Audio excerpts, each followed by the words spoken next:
Alright, we got a pretty fun day today. We're playing duets in studio class, and my duet partner and I really need to practice. So we're gonna do that in a minute here. I don't know if I'm gonna record it, but we'll see. I've never showed brass band rehearsal, but I'm probably gonna show it today. We're just reading a piece that we're not doing in a concert. It's called Extreme Makeover, I think. And supposedly it's really, really hard.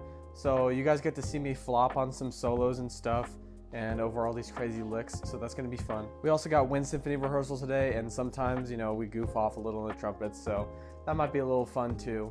And YouTube happened to have sent me my Playbutton for 100,000 subscribers, so we're gonna unbox that later today, which I'm pretty excited for because, I mean, on its own, it's not that cool, but, you know, when you think about it, it's like, that's a lot of people. So I'm super excited about that. And yeah, we got some important stuff to practice today, and we're probably gonna go to the gym as well. So it should be fun, let's go.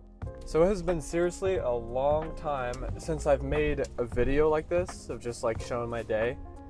And some of you may or may not remember, last time I did these, like, my trumpet playing was not in a very good spot. I don't want to overthink this whole thing. I just want to keep it neutral. I was like, that was like the peak of my struggle as a musician. Like, I was better in high school than I was like a year or two ago. Or I think it was like a year ago when I was making these, like a little bit. I never made them regularly, but I tried. Yeah, I was struggling, and I'm happy to tell you that while I still struggle, things are so much better this semester, and I wish I was documenting more of it on like sort of the journey. Obviously, I'm still on the journey, and I'm nowhere near where I need to be or where I want to be, but I'm at a place where I can like survive in terms of like playing in ensembles, playing solos and stuff. And it's like, oh my god, it's such a nice feeling after going through like 3 semesters of just like pure struggle. But now I have some ideas in my head and now I know what it's like to like seriously like you know, go through a patch where you suck. And I absolutely sucked for a while there. And now I think I'm better equipped to, you know, help you guys, if, you know, with whatever you're struggling with.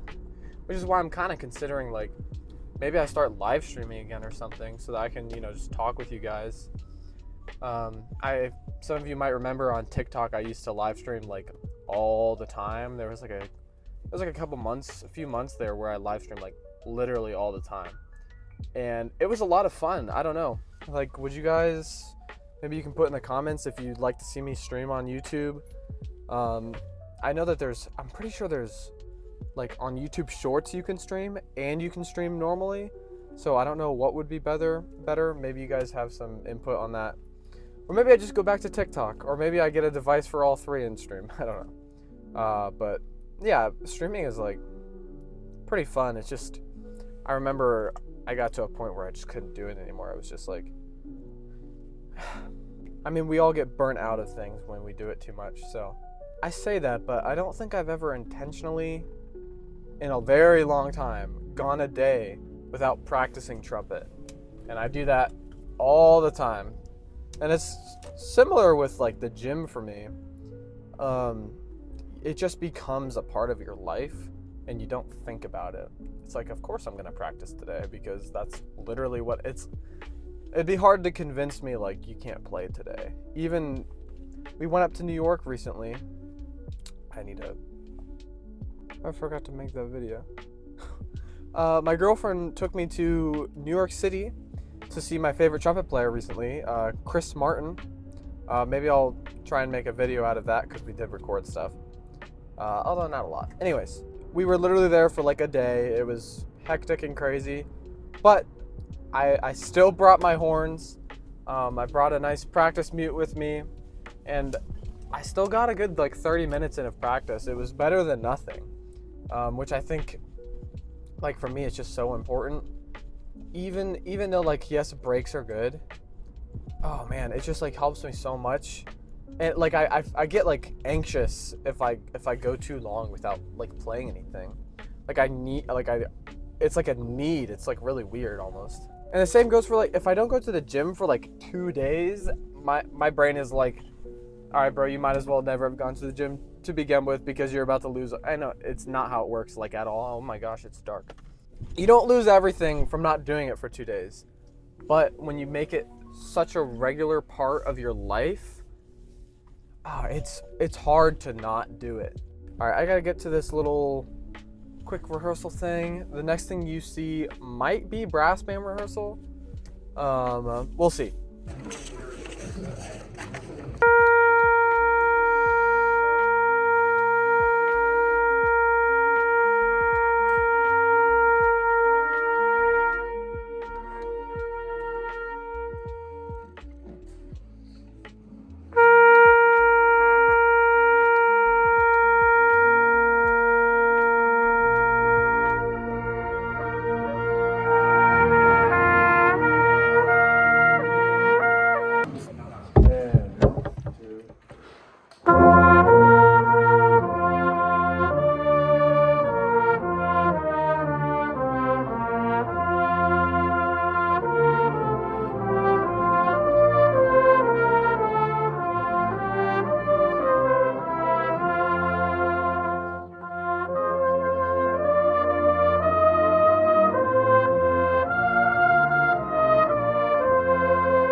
So you will not play this well, and I will be frustrated. Okay.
We have this cluster of all these notes. You know, when we finished things and people had to figure in there.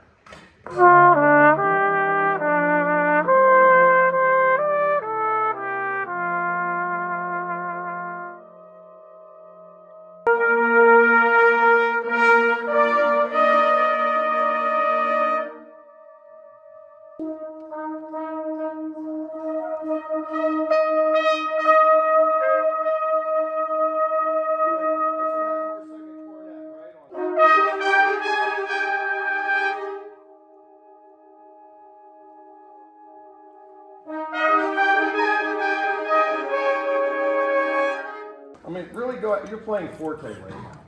Okay, here's fortissimo, 106, and 1, 2, and.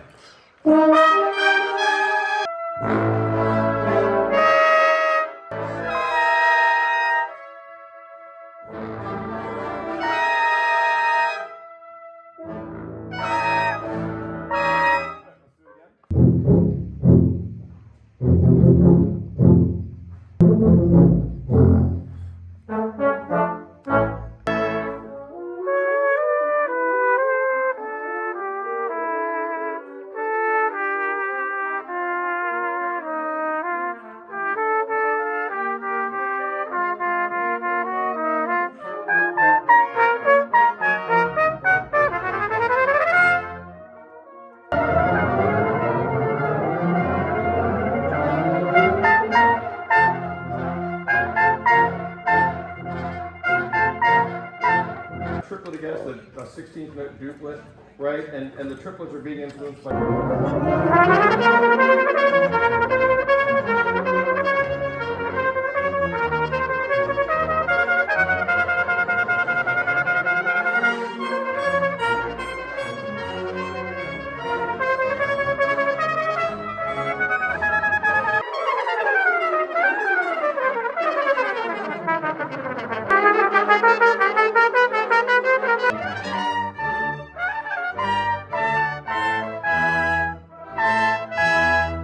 Trying to educate as I thrash you. Here we go.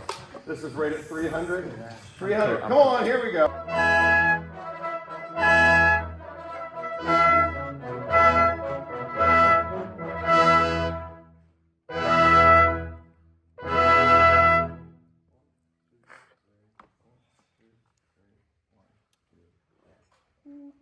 All right, here's 403.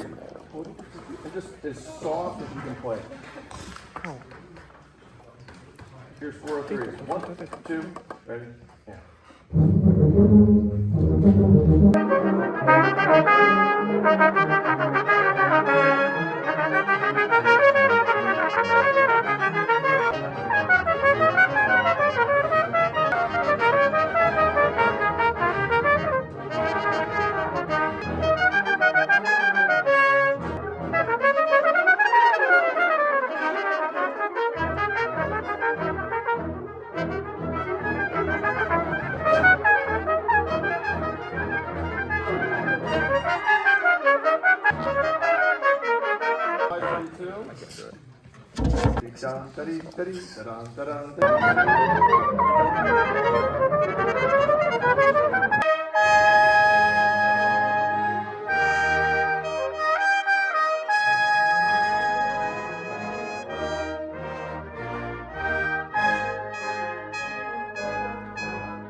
it's like convenient.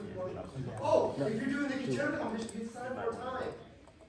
3 of you have it. Okay? So if you're auditioning, I need.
Alright,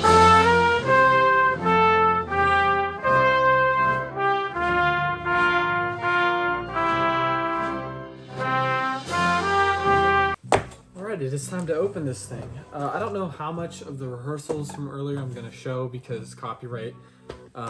All you need to know, if I don't show a lot, is it was a rough day of sight reading today, with a very little warm-up. I have yet to do my practice sessions for the day. I'm going to do that probably after this little unboxing. Let's take a look. Alright guys, I'm not even joking. I don't think I'm smart enough to open this. Come on! Like, is this supposed to make sense? Oh, okay. Alright, that's one way to do it. Probably not the intended way, but... Oh my gosh! I didn't expect more than one thing to come out. Let's go ahead and not show my address. Oh, they wrote me a little note. But, I mean, well, they didn't write it specifically for me, but I'll read that in a little bit. And there it is. Okay, I need to relax. Yeah, I found it interesting that you don't, like, it doesn't use your channel name when you get it. Although this is my channel name. It doesn't use your channel name. It asks you to put your name. And there it is. Axe Parish, 100,000 subscribers. You know, guys, I did not start YouTube with one of the goals, you know, being getting this little play button or anything like that. And I didn't really start it with the intention of making videos like this either. It was just, I started TikTok with the intent of making TikToks. And then I started just posting those videos to YouTube Shorts. And it kind of just happened where YouTube ended up being a better place a little bit than TikTok. And I don't even post that much on TikTok anymore. But I'm not going to give a whole speech about about this, although I am grateful to have gotten this far. And, you know, as every YouTuber has ever said, it, you know, couldn't do it without you guys, of course. But yeah, it's just been so, like, surprising to me to see, like, at this point, you know, at this point in my life, I'm not even putting that much time into, like, creating content because I'm so busy, although I'm trying to do better. I did a lot of that work a year or two, like 2 years ago, was mostly when I was grinding this stuff. And yeah, it's funny because, you know, I find myself to be kind of a boring person, and I'm sure in these videos you start to see that. I'm extra in, like, the shorts and stuff, but I'm kind of a boring person. So it's interesting that, you know, there's some people who will, like, just watch me play garbage on the trumpet. So thank you guys for taking another look. I don't know, comment below where you think I should put this. Probably just in my room. It doesn't really matter. We have a very small apartment right now. All right, next we're going to go practice. I need to practice my solo piece and a little bit of Piccolo trumpet. And we're gonna go to the gym, and that'll be it. All right, so first we're gonna work out some spots in this solo and just go through how I'm gonna practice, like, just little chunks. And then after that, I'm probably just gonna run the thing because I need to get into the habit of doing it because I only have like 5 days before it's important for me to be able to play it very well, like 3 times in a row. I'm gonna run it. I'm not gonna show the whole run. I'm just gonna show some clips. Then we're gonna work on some Piccolo trumpet. So let's warm up.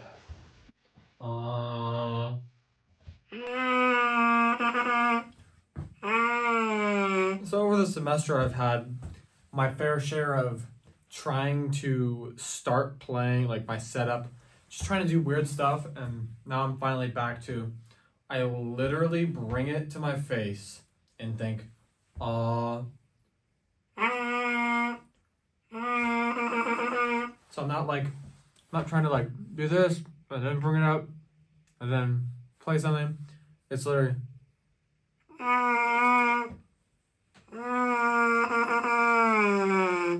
just gives me the most consistent results, simplifies the process for me.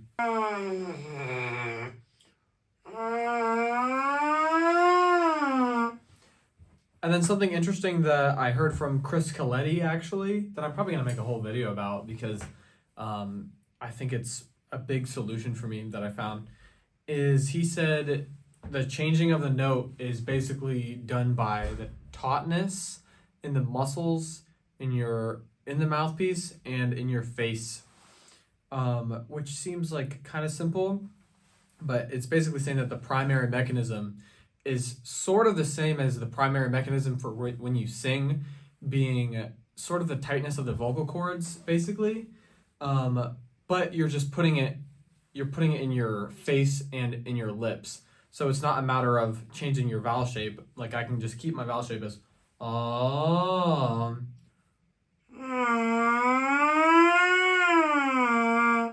and similar to how I sang that, I'm changing sort of the tension in the muscles that actually change the pitch instead of like doing all this weird stuff and like, oh, I need my air to be so fast to like do this.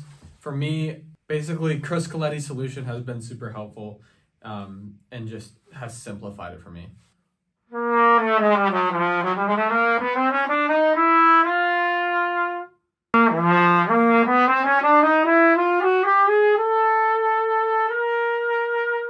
And so I found the main reason why my sound goes from good to less good or gets like some weird like static in my sound, the main reason why that happens is because I'm moving something physically.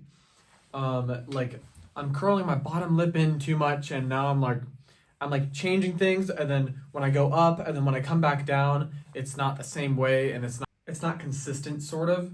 But if all you're doing is changing the tautness and the muscles here and keeping it in the same place, then you're able to just sing through it so much easier and not worry about all this weird stuff that's changing. There is change, but everything stays in the same place. And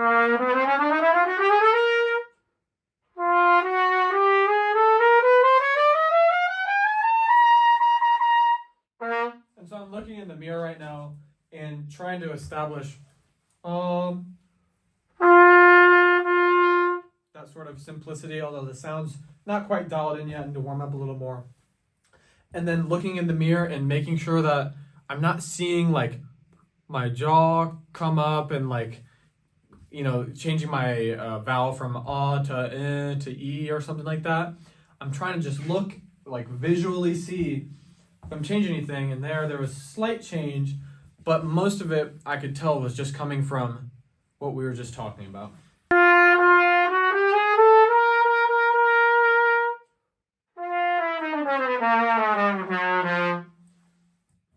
And so now that I've dialed that in just a little bit, now I'm worried about, all right, every single note is my horn. Can I feel it vibrating in my hands no matter what valve combination I'm pushing down?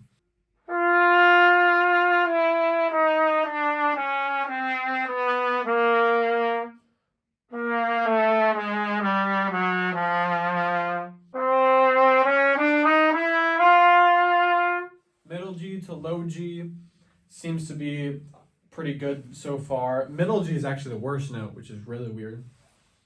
Yeah,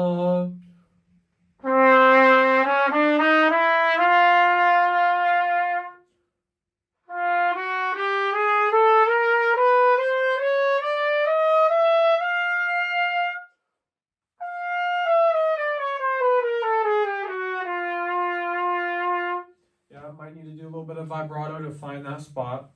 Not quite there. And that's the number one thing that is easy for all of us to forget is tone is the number one thing to have every single day. It's the number one thing to be working on. Because nobody cares if you can play something difficult if it doesn't sound good. And that's just the reality of it. And right now I'm sounding mediocre. And I want to start sounding great, which I know it's possible for me to sound great, but it's something that if I don't work on it every single time I play, it goes away.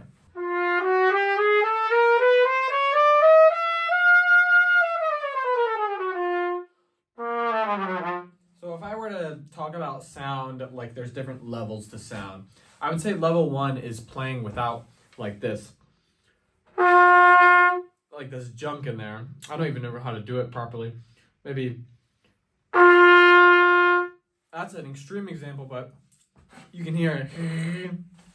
Getting that out of the sound, now you're at level 1, and that's what I kind of consider just like more pure of a sound.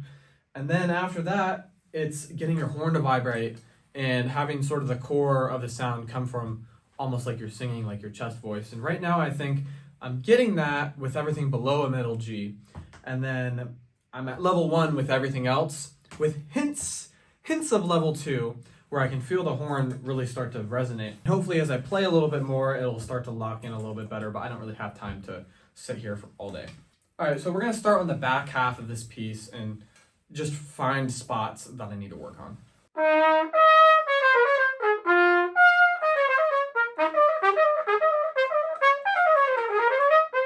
Okay, I've not done that in like a week or two, probably 2 weeks, so let's work on that.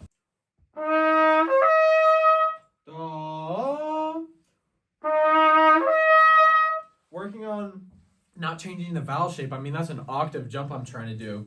So automatically I want my vowel to come in a little bit, but I need to work on to not do that and isolate the variable being the tension in my face, basically. Same way. I'm not going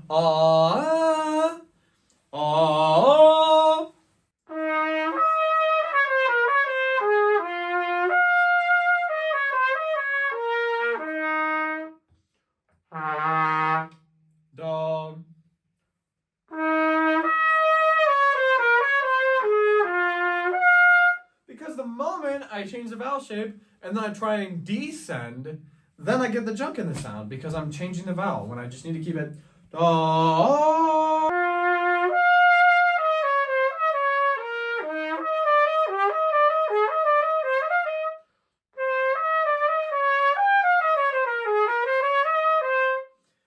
I need to resist that temptation when I descend to drop the jaw then. It's like, I know it sounds like I'm overthinking it, but oh my gosh, when I'm like locked in on it, makes things so easy because everything is da da da da da da da bum ba da.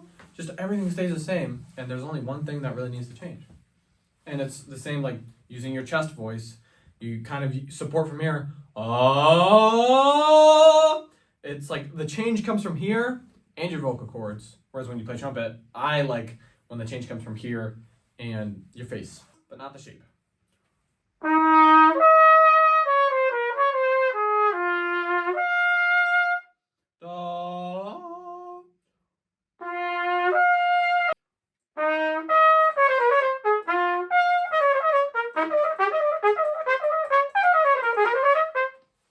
It's a little bit better. And I find when you're actually doing it in context, then you can't think of, oh, don't move this, don't move this, don't move this. It's, you just gotta think, da, da, da, da, da, da, da, da. Then simplify, I'm just singing at that point, because I already did the practice to relate it to singing. Now I just sing.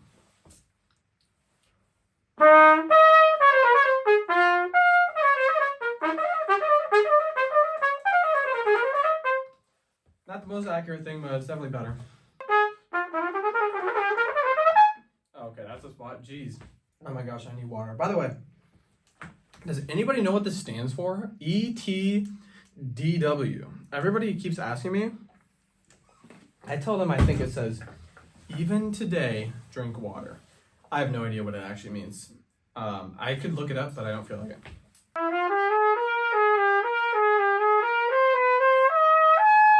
Well, that's good. I could feel my horn vibrating basically that whole time, which is always a good sign.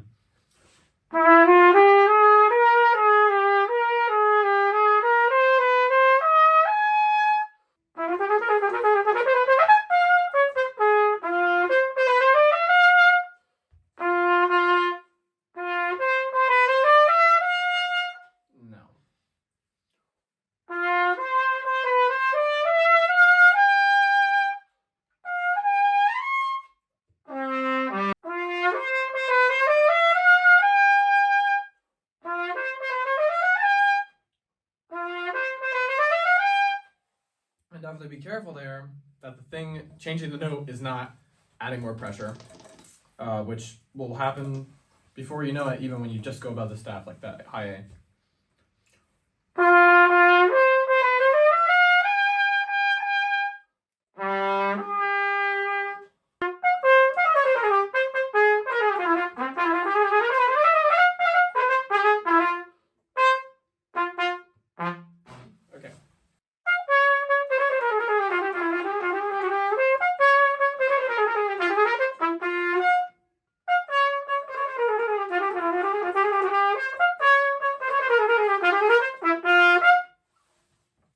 close enough.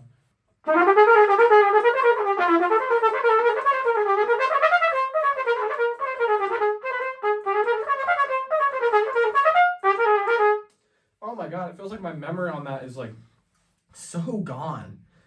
This is what happens when you're working on something and you don't touch it for too long. Not good.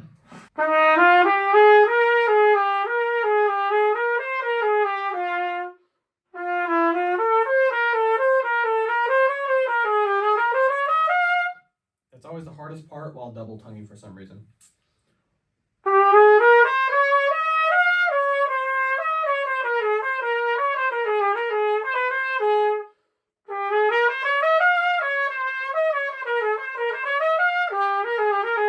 I just wish I could get my body to do the same thing I do when I slur it, when I tongue it. But I'm not quite there yet.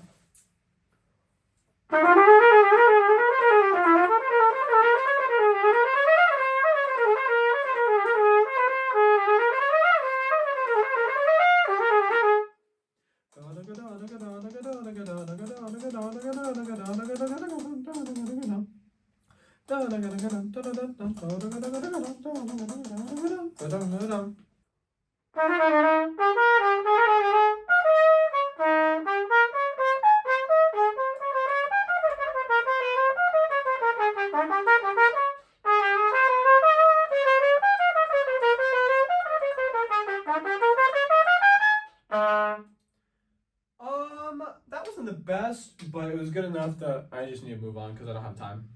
All right, it's getting late, so I need to run this thing. So I'm gonna take a little break, go to the bathroom, you know what I'm saying? And I'm just gonna run it a little bit cold, because that's how it is normally done anyway. So yeah, I'll be back. I do this with sheet music. Okay, I was gonna not do this with music because I do have it memorized for the most part, but I'm going to be playing it with music when I do it for a recording. So we're gonna do that.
Okay, well that's done. Man, I've played a little bit too much today, but that's okay. We still got stuff to do.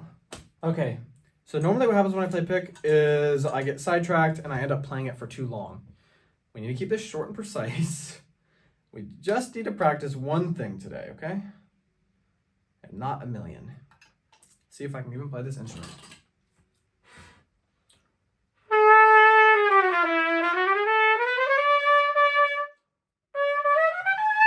Oh, geez. Oh, no. Oh, I didn't have my slides out. That's why. Okay, that makes sense. Yikes.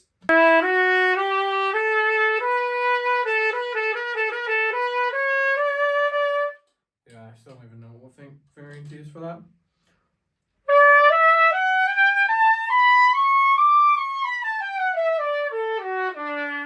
Oh, it's definitely more effort when you're tired, but it's still possible. All right.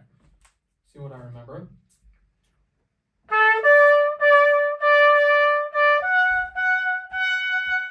Oh, wait, no.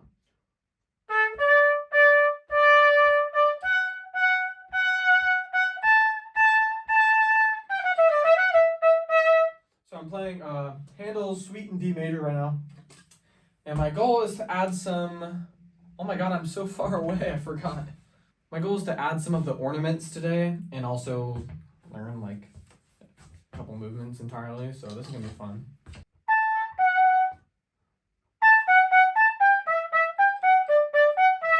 So that's unmarked, and then we have oh.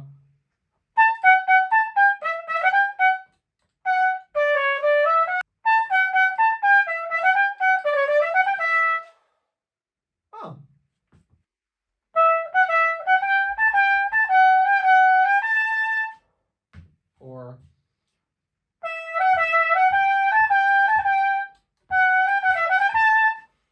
do I like that? Lum be dum be dum be dum be dum ba ba ba da be dum. Yeah, I like it.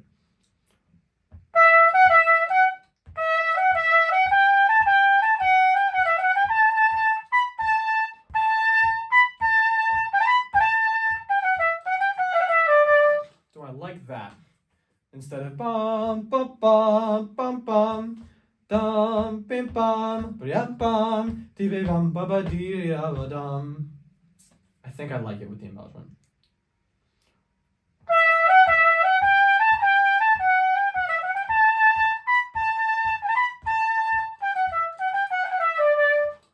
God, this is so much harder to play when you're tired. I normally play pick fresh, but it's okay.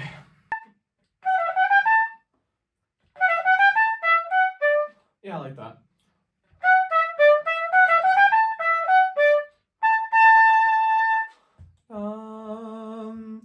Beam ba da da dum.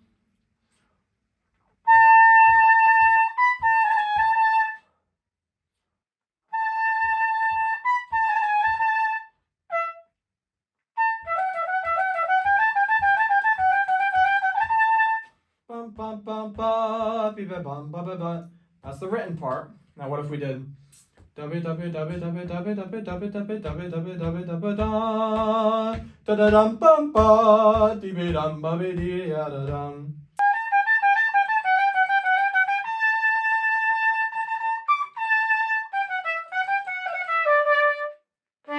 Maybe I'm just too tired, but that's fine. I like that.